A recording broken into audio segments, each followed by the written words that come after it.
Y digo que existe una ruta trazada porque en efecto el gobierno anterior fue el que cambió un poco, digamos, la forma o el ejercicio de poder y los temas ideológicos que estaban o que caracterizaron el gobierno del expresidente Correa. Esto es, esto es La Inquietud con Garrett Edwards. El lugar donde hay más preguntas que certezas.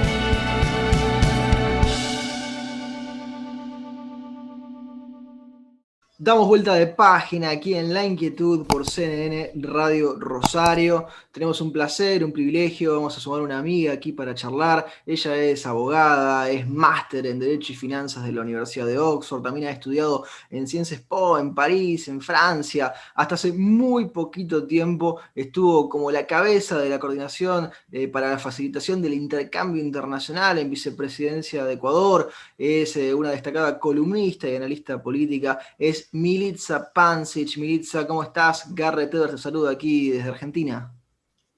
Hola Garrett, ¿qué tal? Un gusto estar aquí. Un gusto tenerte nosotros, Mili, para que repasemos algunas cuestiones que nos interesan mucho de la región, que nos interesan aquí desde Argentina y que seguro nos podés ayudar a entender. Por un lado, un Ecuador que nosotros lo miramos a la distancia, pero siempre tratamos de prestarle atención, que tuvo elecciones hace poco y que siempre es un caso llamativo, ¿no? Porque uno lo ve quizás desde la Argentina por los vínculos del kirchnerismo en su momento con el correísmo, del otro lado con una estabilidad económica o no, nos contarás vos mejor a lo largo de la última década, de las últimas décadas. ¿Cómo está Ecuador hoy? Después si querés vamos un poco al pasado. Bueno, sin duda alguna estamos iniciando un nuevo periodo gubernamental con un contexto muy favorable, al menos para este nuevo proyecto político, porque el presidente Guillermo Lasso inicia con una aceptación muy alta, alrededor del 70%. Eh, Sin duda alguna, ya el contexto un poco más como externo no es del todo bueno porque tenemos, si te recordarás, Ecuador fue muy, muy afectado en la pandemia. De hecho, Guayaquil fue uno de los epicentros de la pandemia. Tuvimos que enfrentar un largo estado de excepción, cuarentenas, y esto sin duda afectó, como en todos los países, eh, las expectativas económicas del país, pero creo que existe mucha esperanza y mucho optimismo, al menos de la ciudadanía, para con el nuevo gobierno y el nuevo proyecto político que tiene también a su vez muchísima, digamos, tiene esta presión ciudadana de justamente liderar a Ecuador en este tiempo que es bastante difícil. Elecciones hace poco con un Lasso que ya se había presentado, por lo menos en una ocasión más, quizá en alguna otra no lo tendría ahí que reconfirmar, pero que se presenta, por lo menos dice él, ser liberal, o uno lo ve en algunos eventos liberales, con un discurso de apertura de Ecuador al mundo, diciendo que quiere que haya más Ecuador en el mundo y más mundo en Ecuador. ¿Esas son promesas en las que se puede confiar y tener alguna expectativa, o son solo palabras, Mili, vos que conocés de cerca todas estas cuestiones? Yo creo que en efecto se puede confiar. Bueno, para confirmar lo que decías, fue su tercera candidatura presidencial y ahora gana. En efecto, es un discurso que ha manejado durante su primera candidatura. Creo que es algo en lo que él realmente cree. Y algo muy positivo es que si bien él, digamos, no solo tiene este discurso, ya tiene una herramienta y tiene una ruta trazada para llegar a donde quiere llegar en este caso, por ejemplo, la Alianza del Pacífico, o con las miras a firmar o cerrar un tratado de libre comercio con Estados Unidos, que es nuestro principal socio comercial.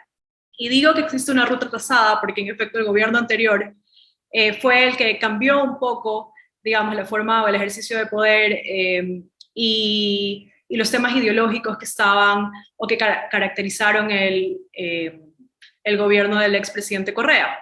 Y trataron de arreglar esas relaciones diplomáticas que existían con varios países, entre esos Estados Unidos. Por ejemplo, habían elementos que eran bastante delicados. No sé si te recordarás, nosotros en el gobierno del expresidente Correa teníamos a Julian Assange asilado en nuestra embajada de Reino Unido.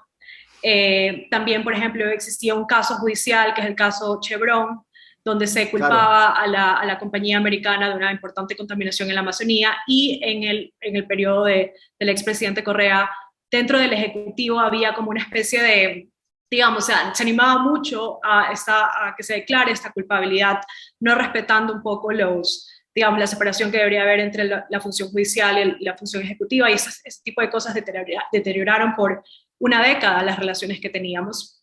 El gobierno pasado, como te decía, trató de arreglarlo, no es fácil, pero llegaron a firmar un acuerdo de primera fase con Estados Unidos, que es el primer paso para llegar a un acuerdo comercial. Entonces, en ese sentido, creo que no solo, en efecto, son promesas que se pueden llegar a cumplir, no solo por la voluntad política, sino porque ya existe también un camino trazado.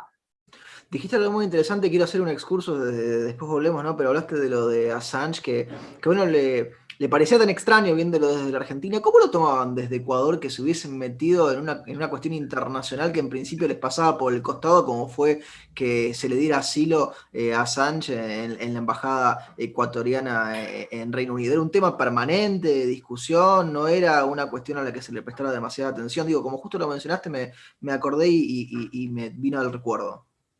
Sí, era sin duda algo que se prestaba atención. Creo que la opinión pública estaba dividida entre las personas que creían que Julian Assange necesitaba una protección porque no sabían cuál iba a ser, como qué le iba a deparar si llegaba, si era extraditado a Estados Unidos.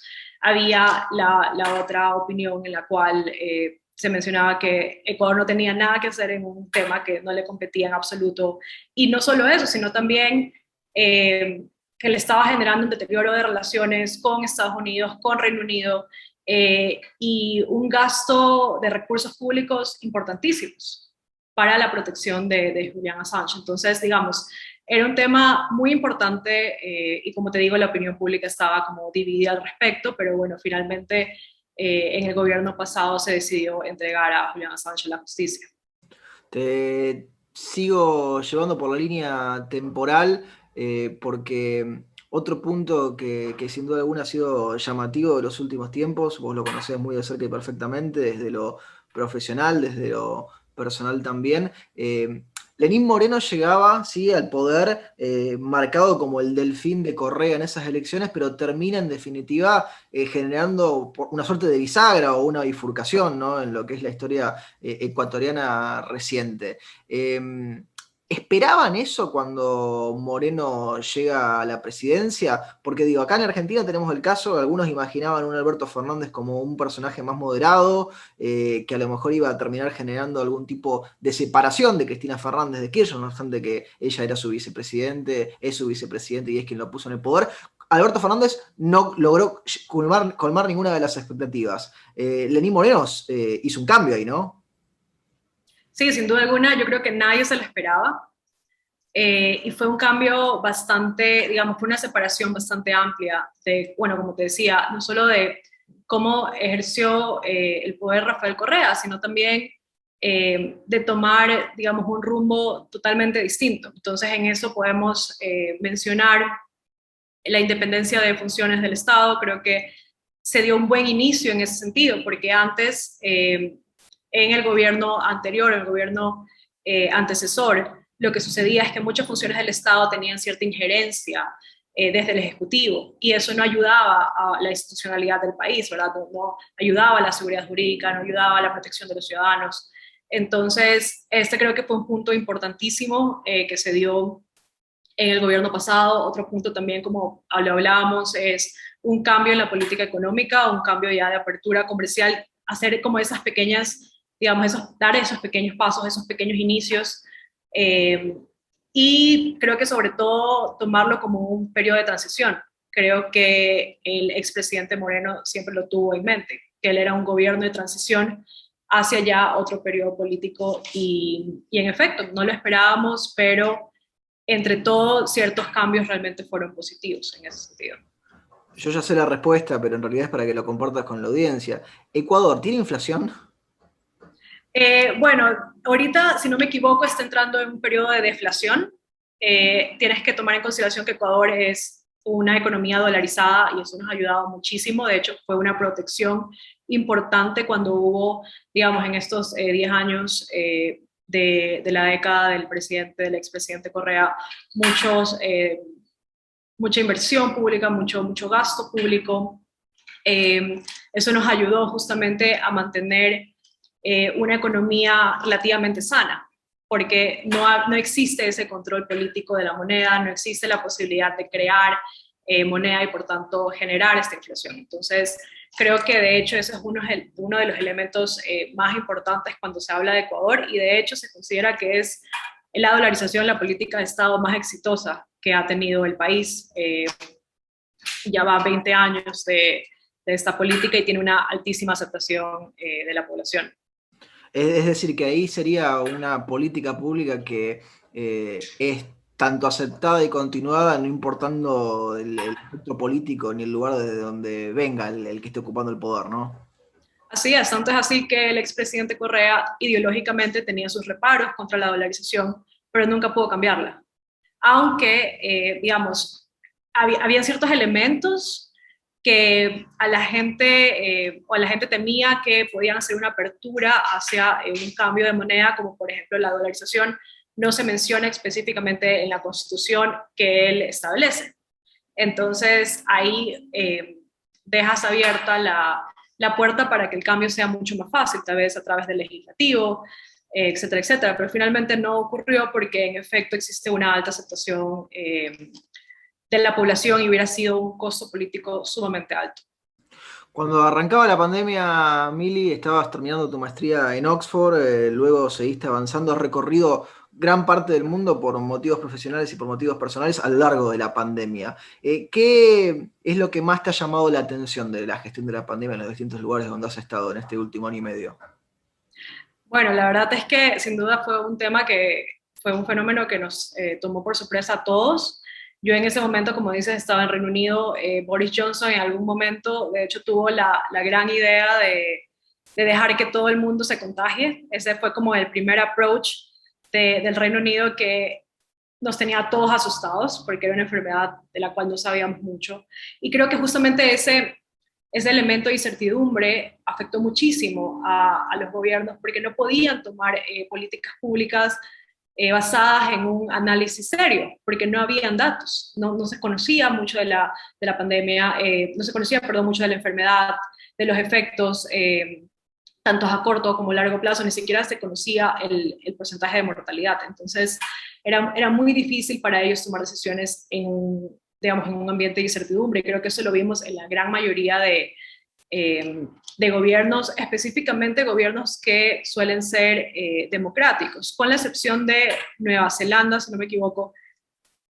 También el hecho de tener en consideración esta ponderación entre, por ejemplo, libertades de los ciudadanos frente a la necesidad de hacer una cuarentena total, también demoró mucho la toma de decisiones. Yo recuerdo que cuando yo estaba en Reino Unido, y ya, digamos, era un tema muy palpable en Europa, veíamos como China, con métodos un poco más autoritarios, había, de cierta manera, logrado controlar un poco la pandemia allá. Sin embargo, luego cuando llega a Italia, se toman estas demoras en decidir, y recuerdo algo que fue icónico, que fue, habían decidido cerrar una parte de Italia, si no me equivoco, era el sur de Italia, y el decreto se filtra una noche antes. Entonces toda la gente que estaba en el sur empieza a viajar al norte para no caer en la cuarentena, luego tienen que cerrar Italia, pero ya para ese punto ya había llegado como a los restos de países de Europa. Entonces creo que el tema de incertidumbre fue algo que jugó en contra. Ya ahora, en este momento, podemos discutir si en una cuarentena es necesaria o no, si las cuarentenas totales fueron necesarias o no, pero es un tema de retrospectiva, ¿no? En ese momento no se sabía lo que pasaba y también había mucho sesgo cognitivo. Yo recuerdo que cuando yo hablaba con mi familia, cuando yo hablaba con mis amigos en Ecuador, yo les decía, o sea, tienen que ya cuidarse de esto, es algo serio, es algo que va a llegar, evidentemente.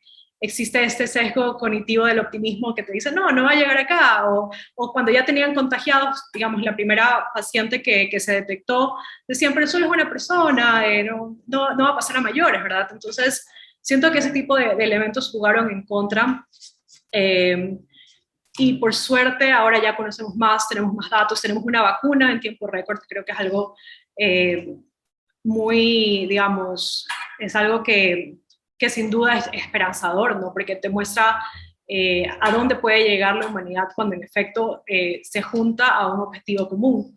Eh, y nada, esperando a que de aquí en adelante las decisiones políticas sean un poco más, digamos, ya que se tienen información, sean un poco más, o que se haga este análisis de una forma más correcta, ¿no? Claro.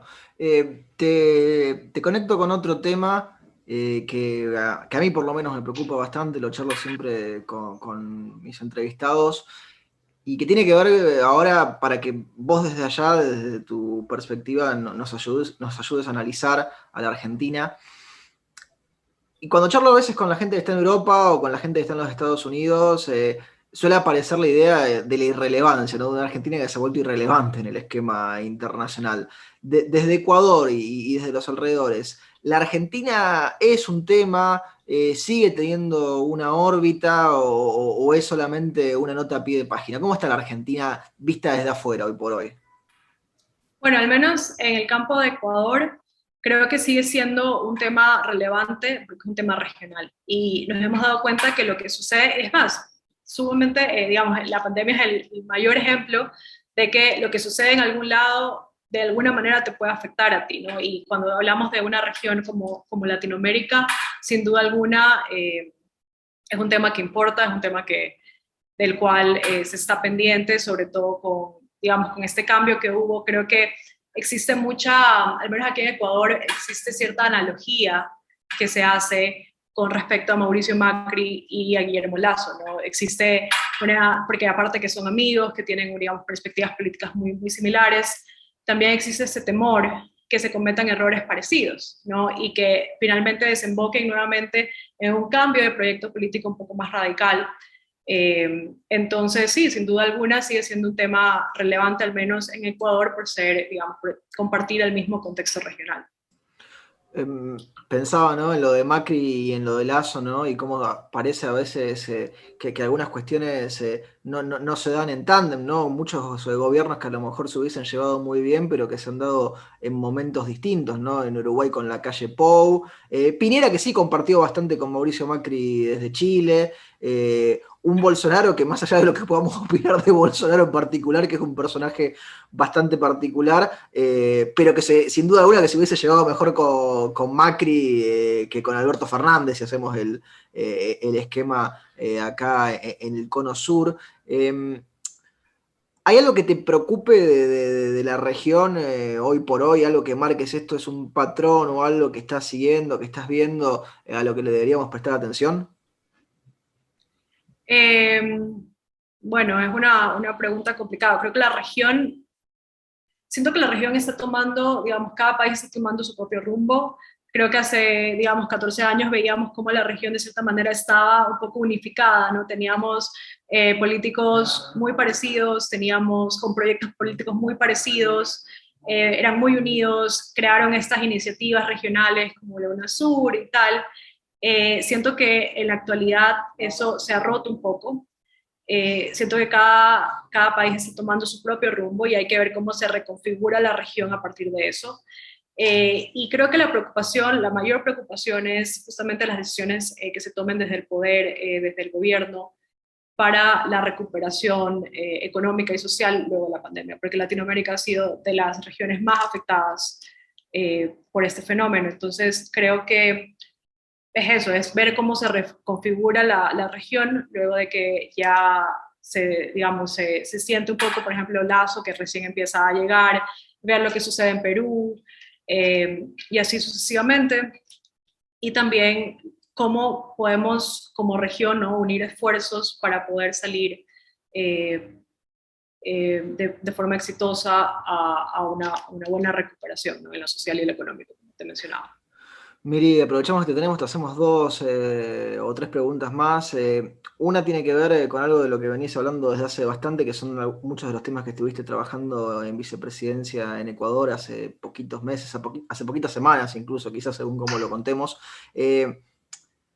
¿Nos querés contar un poco de eso que estabas viendo en Ecuador que tiene que ver con el futuro de Ecuador en el fondo, ¿no?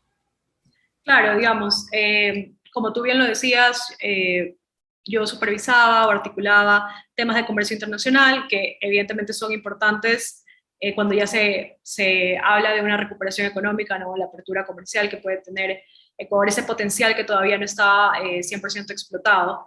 Pero por otro lado, tratamos temas un poco más social, un poco más de desarrollo, entre esos la desnutrición crónica infantil, ese es un tema, digamos, es el problema de desarrollo más grande que tiene el Ecuador.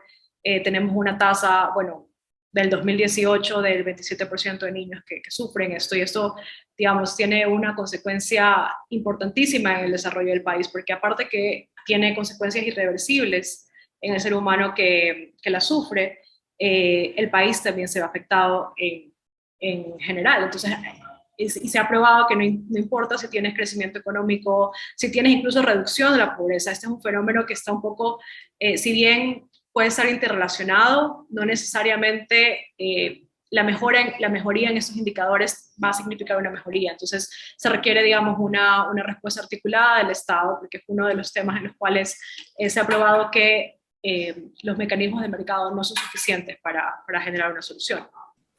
Penúltima, esto de alguna forma va a ser que los que nos están escuchando ahora en vivo piensen en lo que pasa esta noche, y los que nos escuchen después en formato podcast o en video lo ubiquen temporalmente.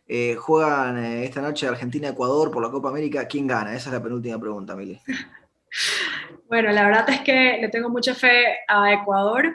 Lamento mucho para ustedes, pero la verdad ahí mi expectativa está en Ecuador, sobre todo luego digamos, de la expectativa, la esperanza que me generó Croacia en ese gran partido con España. Desafortunadamente no pasaron, pero entonces ahora tengo mi expectativa puesta en Ecuador.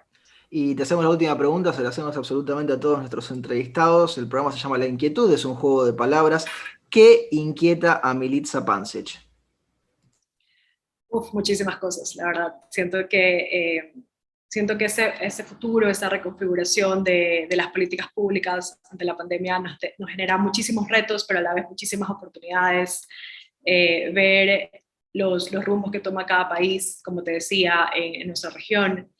Y sin duda alguna, ya, digamos, la forma en que van abordándose nuevos desafíos, no solamente en lo económico, sino también, como te decía, en lo social, incluso en lo ambiental, ahora que está muy, muy en boga el tema del cambio climático justamente a partir de la pandemia. Entonces son cosas que creo que me inquietan mucho y que espero ir viendo cómo se van desarrollando. Mili, te agradecemos muchísimo este contacto y estos minutos que has tomado para charlar con nosotros y con nuestra audiencia. Te mandamos un fuerte abrazo. A ti, Garrett, muchísimas gracias, ha sido un gusto. Hablábamos con Milica Pancic aquí en La Inquietud por CNN Radio Rosario. Esto fue La Inquietud con Garrett Edwards. Síguenos en redes sociales y en www.edwards.com.ar.